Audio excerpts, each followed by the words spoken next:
Bonjour, professeur Delfrécy. C'est vous qu'Emmanuel Macron a choisi en 2020 pour gérer la crise du Covid. Pendant plus de 2 ans, vous avez dirigé donc le conseil scientifique. Vous avez conseillé le chef de l'État sur les mesures sanitaires, sur les confinements, sur les vaccins. Dans votre livre, vous racontez comment tout ça s'est passé de l'intérieur, cette gestion de la pandémie. Avec le recul, qu'est-ce qui nous reste aujourd'hui de cette pandémie? Qu'est-ce que vous en retenez? Je pense que d'abord, l'immense majorité des Français a envie d'oublier. Je me suis posé la question s'il fallait écrire un bouquin ou pas. Et je l'ai fait pour 2 raisons. D'abord, aller jusqu'à la transparence la plus complète. Et j'avais décidé, en tant que président du conseil scientifique, qu'il fallait être aussi transparent que possible.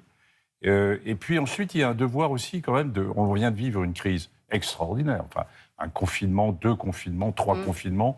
Et il faut qu'il y ait une trace un peu et qu'on ait un devoir de mémoire un peu de tout cela. Mais plus de transparence parce qu'il n'y en a pas eu assez pendant la gestion de la crise? Il y en a eu, jamais assez. Il n'y a jamais assez de transparence, c'est bien clair. Il y a des choses à certains moments qui ont été... Bien, la décision a toujours été politique. Les experts, on a conseillé, entre guillemets, éclairé, souvent d'ailleurs dans un climat d'incertitude. Et puis il y a certains moments où des choses ne se sont pas dites parce que voilà, on ne savait pas d'ailleurs. L'absence de transparence, elle a été surtout liée au fait que la science s'est construite au fur et à mesure de la pandémie. Oui. Est-ce qu'il y a des moments où vous avez eu peur, vraiment peur? Vous vous êtes dit, le monde ne sera plus jamais pareil après cette pandémie? J'ai eu peur 2 fois, à vrai dire.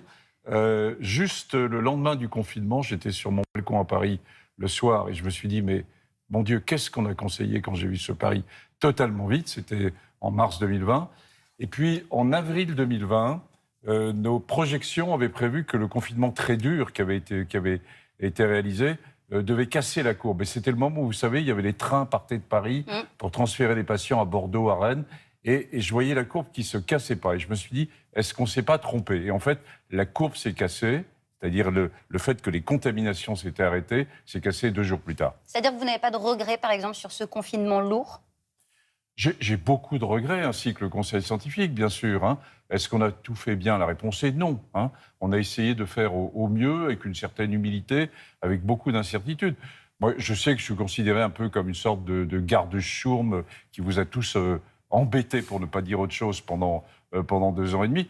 Mais en fait, je suis un type normal. Mais vous referiez les choses de la même manière? Et je ressens... alors, est-ce qu'on a des regrets? Oui, on a des regrets sur, par exemple, le début de la crise.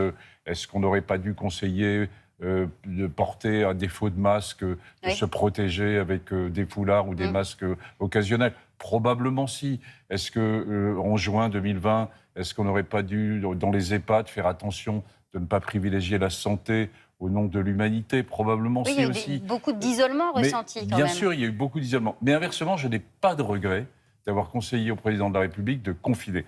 D'ailleurs, ce n'est pas une décision française. Elle est européenne, disons-le, à peu près au même moment et en fonction d'un certain délai. Non, il fallait le faire, sinon on aurait eu beaucoup plus de décès, en particulier chez les personnes âgées. Et les vaccins, est-ce que vous trouvez que c'est allé trop vite? Est-ce que vous trouvez que les labos se sont engouffrés dans la brèche, justement, et ont profité de la situation?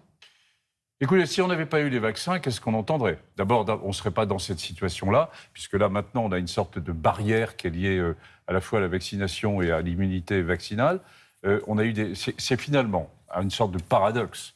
C'est une victoire de la science extraordinaire. Moi qui suis issu des maladies infectieuses, du sida, d'Ebola, c'est des maladies sur lesquelles on n'a pas de vaccin et on peine et on crie et on se dit pourquoi on n'a pas encore de vaccin. Bon, là, on a eu un vaccin, on a eu des vaccins avec le vaccin mRNA en 9 mois. Bien sûr, c'est rapide. Il y a eu beaucoup d'incertitudes sur les vaccins. Nous nous sommes trompés initialement sur les vaccins en disant qu'ils protégeaient contre la transmission. Ils protègent mal contre la transmission. Ils ont une durée de vie relativement limitée, d'où la répétition des vaccinations. Inversement, on ne s'est pas trompé peut-être sur l'essentiel.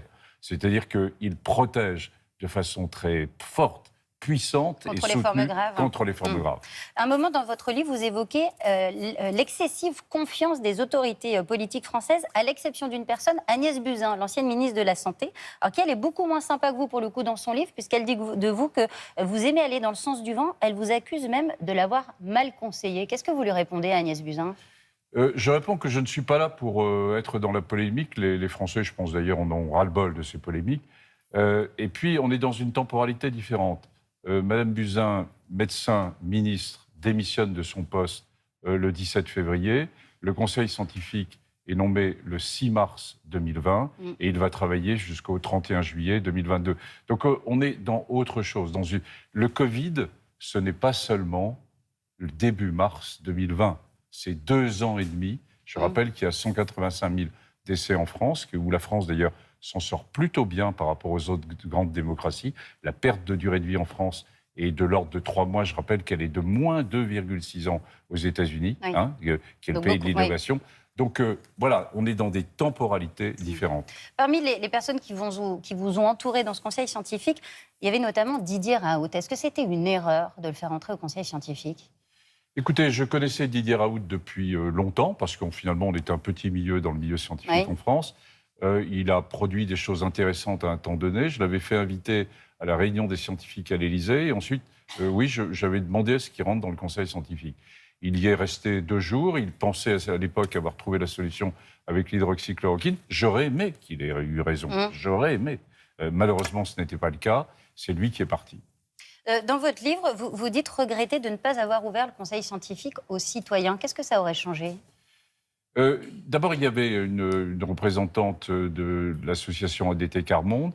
C'était pas l'ouvrir aux citoyens, c'était qu'à côté du conseil scientifique, il y a un comité de citoyens. Vous savez que je porte la notion de démocratie en santé, qui est un triangle dans lequel il y a à la fois le décideur politique, les sachants, les experts, et puis le citoyen. La médecine, les soins, elle ne peut se construire que pour et avec les citoyens. Et donc je regrette que le gouvernement, et je pense que c'est une erreur, n'ait pas créé un comité citoyen. Un comité, par exemple, sur les écoles. La France est le pays qui a gardé le plus longtemps les écoles ouvertes. Mais les conditions dans lesquelles, vous vous souvenez de début 2022 pour les enfants, etc., je pense que écouter mieux les citoyens, les parents d'élèves, aurait été probablement plus sensé. Merci beaucoup, Jean-François Delfraissy, d'être venu nous voir sur le plateau de Télématin.